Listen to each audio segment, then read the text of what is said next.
Assalamualaikum warahmatullahi wabarakatuh. Selamat pagi anak-anak, apa kabar? Hari ini kita akan memulai pembelajaran kita di subtema keempat, pembelajaran 1-2 ya. Hidup rukun di masyarakat. Nah, sebelum kita memulai pembelajarannya, jangan lupa untuk menyiapkan buku kalian. Buku subtema 2A. Kita buka halaman 85. Sebelum kita memulainya, jangan lupa untuk membaca bismillah. Bismillahirrahmanirrahim. Kita mulai pembelajaran kita hari ini. Tujuan pembelajaran kita hari ini yaitu pertama menyebutkan dan menuliskan kalimat penolakan yang terdapat di dalam cerita. Lalu kita akan menyelesaikan penjumlahan dengan teknik menyimpan dan pengurangan dengan teknik meminjam. Yang ketiga, menceritakan pengalaman menerapkan sila pertama dan sila kedua di masyarakat.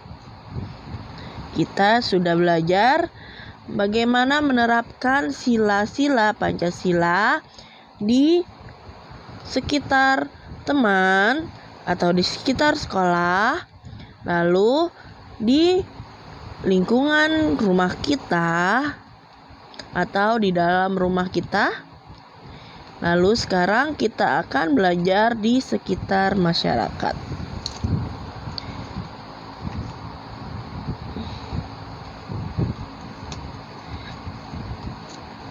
Nah, di sini sudah ada satu paragraf ya.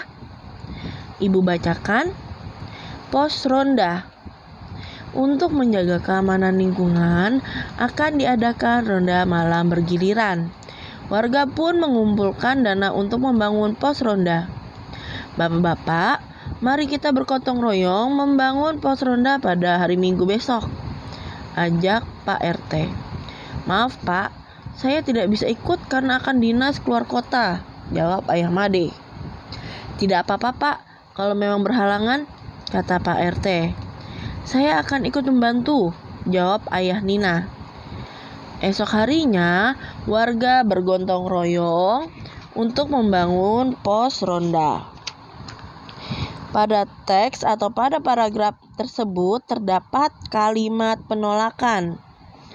Siapa yang tahu apa itu kalimat penolakan? Kalimat penolakan adalah ungkapan yang digunakan untuk mengekspresikan penolakan atau penolakan terhadap keputusan ataupun pendapat orang lain. Contohnya seperti, maaf, saya tidak bisa ikut bermain, atau maaf, saya tidak mau membelinya.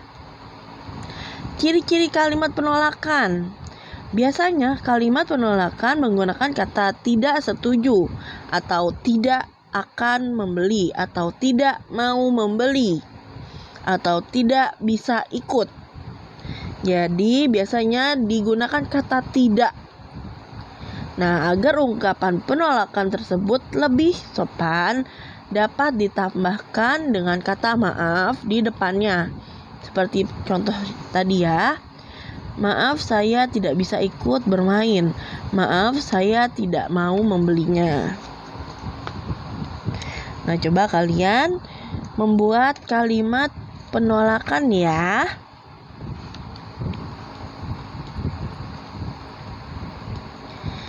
Sekarang kita lihat di sini ada contoh soal atau ada cerita soal. Tony dan teman-teman membuat prakarya sambil berhitung. Ada 248 butir biji kacang hijau dan 175 biji kedelai. Berapa jumlah dan selisih banyak biji-bijian tersebut? Kalian dapat menentukan jumlah dan selisih dengan cara bersusun pendek. Ayo kita coba ya. Pertama-tama apa ya dengan jumlah? Yaitu jika ditanya jumlah, maka harus kita tambahkan. Sedangkan jika ditanya selisih, maka harus kita kurangkan. Ingat, kalau jumlah kita tambahkan. Sedangkan kalau ditanya selisih, kita kurangkan. Nah, tadi Tony dan teman-temannya membuat prakarya sambil belajar berhitung ya. Ada 248 butir biji kacang hijau. Karena pertama kita tanya jumlahnya, jadi kita tulis ya, 248 ditambah dengan 175 biji kedelai ditambah 175. Kita pakai cara susun pendek. Kita bisa lihat di bawahnya ya. 248 ditambah 175. Pertama-tama kita lihat dulu di bagian satuannya. 8 ditambah 5 yaitu sama dengan 13. 3 kita turunkan, kita tuliskan 3, sedangkan satunya kita simpan di atas 4, angka 40-annya ya. Jadi kita lihat bagian puluhannya sekarang. Ada angka 1 di angka 4, di atas angka 4. Jadi 1 ditambah 4 ditambah 7 sama dengan 12. Kita tulis angka 2-nya di bawah. Lalu kita simpan 1 puluhannya di angka 2, di atas angka 200-an ya. Nah, kita lihat sekarang di bagian ratusannya. 1 ditambah 2 ditambah 1 sama dengan 4. Jadi totalnya ada 423 biji.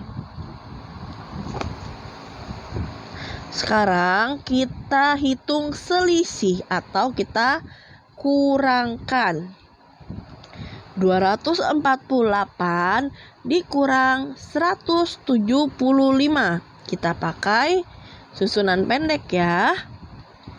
Ingat, saat kita melakukan pengurangan atau penjumlahan bersusun pendek ataupun panjang, kita lihat dari bagian satuannya. Di sini 8 dikurang 5 sama dengan 3. Benar ya, 3. Kita tulis 3. 4 dikurang 7. Karena 4 tidak bisa dikurangi 7, maka kita pinjam satu ratusannya. Kita pinjam satu ratusannya dari angka 2 ya. Jadi 14. 14 dikurang 7 sama dengan 7. Sekarang kita lihat di bagian ratusannya. Karena 2 sudah diambil 1 oleh 4, jadi tinggal 1. Jadi 1 dikurang 1 sama dengan 0 atau tidak bersisa ya. Nah, di sini 0-nya tidak ditulis. Jadi total selisih dari biji kacang hijau dan biji kedelai adalah 73. Seperti itu ya. Sudah mengerti? Nah, coba kalian lakukan latihan-latihan dengan memakai susunan cara pendek ini. Oke?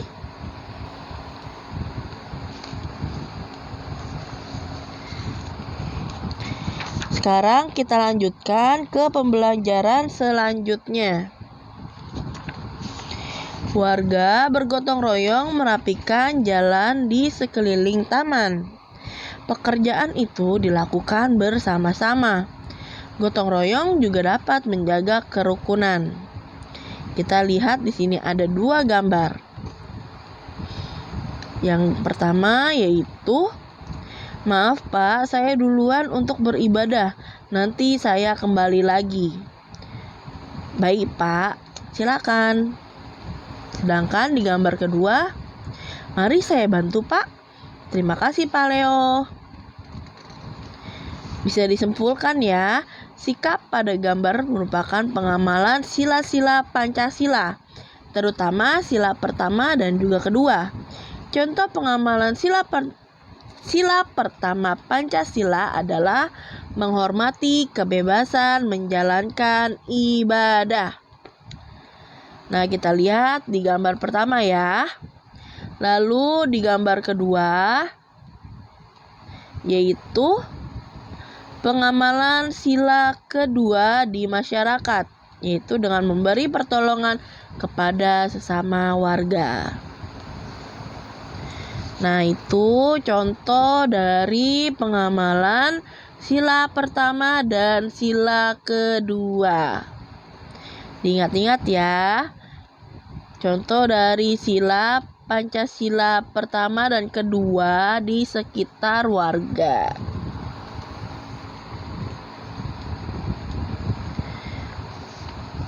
Nah, jika sudah mengerti, kita lakukan soal latihan ya. Nomor 1, tuliskan masing-masing satu contoh pengamalan sila pertama dan sila kedua di masyarakat. Lalu nomor 2, tentukan jumlah dan selisih dari 216 dan 324.